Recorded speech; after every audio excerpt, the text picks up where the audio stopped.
she basically manifested her own fear by saying this said thing of like, oh, like maybe they put gas down here. And like her mind was playing all these tricks on her to make her believe that that was the case. And then all of a sudden that's what ends up happening after she looks at this creature. Welcome back. Thank you for joining in for the series. This is episode 7 review of Heavenly Delusion. If you haven't watched the other episodes, highly recommend going back and watching those or watching the anime yourself. With that being said, let's jump right on into the video. I have a couple of different topics that I want to talk about. So like first off, like I just have to get your attention by being like, hey, I'm always cool-headed and within this area, and it's just like, hey, I finally got to see her, you know, in the form that I always wanted to see her in. And it's just like, no, stop it. Sister's point of view, yada yada yada. They end up like getting way too close. He wanted to think about certain things because something felt off from this prior conversation that they ended up having this morning, and he wasn't exactly sure what it was. And he wanted to think about it while he was sleeping at night or before he ended up going to bed at night. But then like they were just so close. It was like perfect being so close. I can't think of it of so close. I can only think of irrelevant stuff. Like think about the things that you'd be thinking of if you were in this said position with an attractive woman. Like what would you be thinking of? I know what I'd be thinking of. I have a feeling you would know what you would be thinking of, but we'd all be thinking of these things that we would be thinking of, especially after like the brief little encounter that we ended up having here. And this is where I say like the events do create a reality, and like you can finally see the scar on her head afterwards to try and figure out what's going on. But like even after I saw this, like that would be the only thing that would be on the top of my mind. Like when I was waking up and like going to bed is like, oh, I just saw her naked. Well, that's pretty neat. So like that's going to be the only thing that's in the back of my mind. And I would always have these things like whenever I would cuddle up with a woman, I'd always be like, okay, don't do it. Or I'd be like, okay, let's do it. There's always like a bit of both whenever I was in scenarios like this, and it just kind of depends on which one works better or which one I like, what type of relationship or what my intention or my goal was with that interaction that I was ended up having on that night, because you have a lot more control over those things than like you would have thought that you would. But this is the main point that I wanted to talk about. So like they go into this garage because these people at the beginning were asking them to go like save them and help them out. But like there's this doctor that has this thing behind the screen, which we'll talk about in the next episode. So you want to subscribe to make sure that you don't miss out on another one of those videos in the series. And they end up going in the basement. And this is the part where they see these like little creatures. He ends up crushing it, doing all of these other things. They finally find the big one. And it's just like, why are they frozen? It's just like when man-eaters aren't able to eat, they enter a state of suspended animation. This one probably hasn't had any food since it was trapped down here. And that's where it's just like they see the logo. She starts freaking out of like what's going on here. It's just like there are all these things that are moving, where to go. She doesn't know where it's going. All of a sudden like these things just start coming out from the ground like out of nowhere. He ends up getting trapped down there. She ends up freaking out. Nothing ends up happening or working. And she's like, let me go. Her arm gets bitten off, and she's like, well, crud, like this is going to be the only case. She ends up screaming for help from Robin, and then he ends up having to come in and basically make out with her to be able to save her or snap her out of the trance that she was in. So it's just like, there's nothing here. Nothing happened. And it's just like, wait, what? Was I dreaming? Like, that's impossible. Did it make me hallucinate? And this is where I say, like, nothing is impossible. It just takes longer. Everything is possible. So it's just like, thank God you're back to reality. But then it's also like, well, what is reality? Because, like, is this right here reality? Like, is this your reality? You know, or is this over here like your reality, where it's just like you have dollars, you have let's say hot women or something like that. Like, what is your reality? Like, which one is actually true? Is it this one or is it this one? Like, who knows? And maybe you get to decide, because maybe when you go into a dream, all of a sudden that becomes your reality. Or after you leave your dream, now all of a sudden you're in your reality. Because like I dream every single night. Like I just always do. I have this document right here where it's just like my dreams from years and years ago. So like if you look at this, I mean, it's not years and years ago, but it's been about 196 pages. My very first one was on February 2nd. And we're getting close to having a couple of different like dreams that are coming along. But it's just like when I was in this dream, dude, like it felt so real. It's like I was house sitting for someone. I was also riding an ATV to go to a place. I was house sitting for, ask a couple of people a couple of questions, and I cut through an area I had not been in some time. And then one guy was like, do I know you? And it's like, I was like, I've talked to a couple of people at the gym here.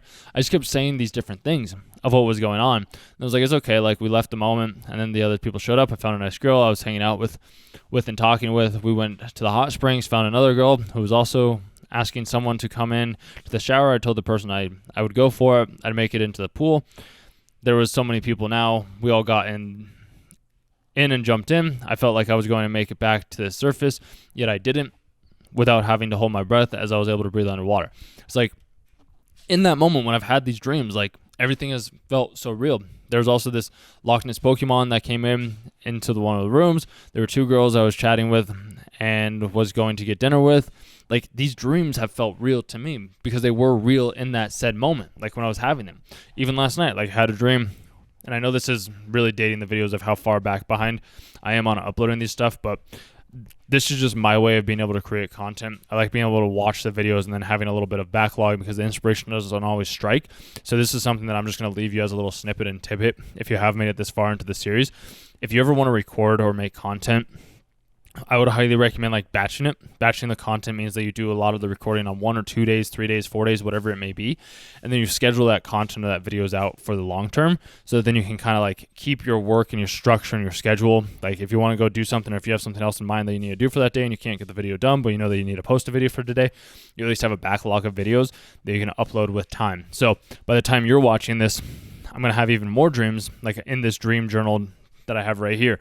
It's just a matter of like, what are you wanting to do? And that's why I say like, if you want to look up like hypnosis or hypnotist, you can see that people like disappear and have their minds like wiped, or like they'd be able to see colors that aren't actually colors. Like I was watching this video the other day where this guy hypnotized a woman and they had 2 different colors.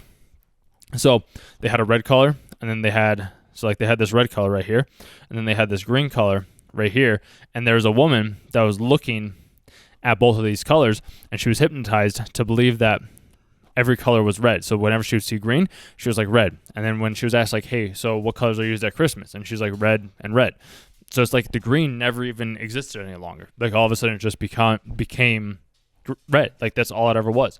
And this is why I say like our minds are so powerful and they can create any scenario, because to her in this moment, like this was real. Like she felt like her friend like was also trapped, wasn't able to save her, like, and she was over here like, oh no, like I have to kill this thing, but it's like that didn't work. Like this railgun always works. Like why is it not working now? She was like, well crap, like just die already. And it doesn't really make sense. So then it comes in and it's just like it bites off her arm. And this is where I was saying, so like this one, I'm 99% sure that this one, so like these creatures right here, that one with its teeth, I think it just manifested in a slightly different way, where like as soon as it opens up its jaw and starts like gnawing on it, I believe it was this episode, right? Episode 2.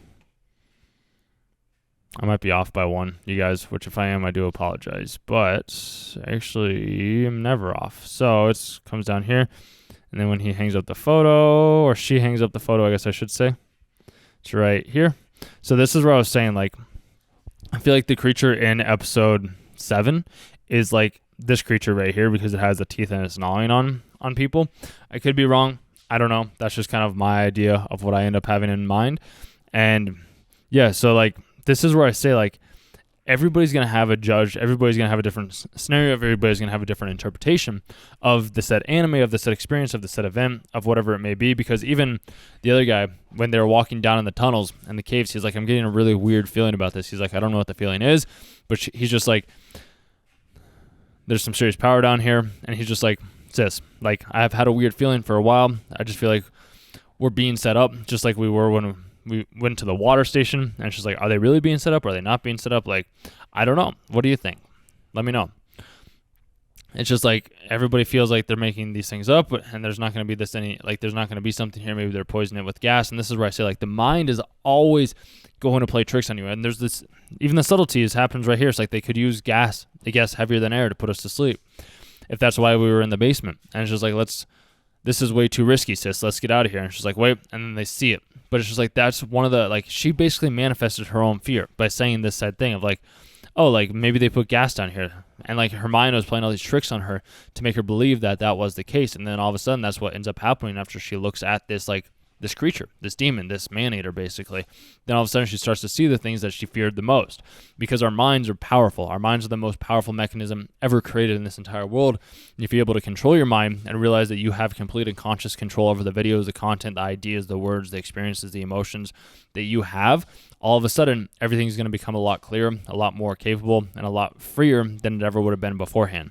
So with all of that being said, This is the doctor that we're going to be covering in the next video, so you can subscribe to the channel to make sure that you don't miss out on another one of these videos, as I'm doing this for the remainder of these next, about week or so. And with that being said, I will chat with you in the next one. So thank you for watching.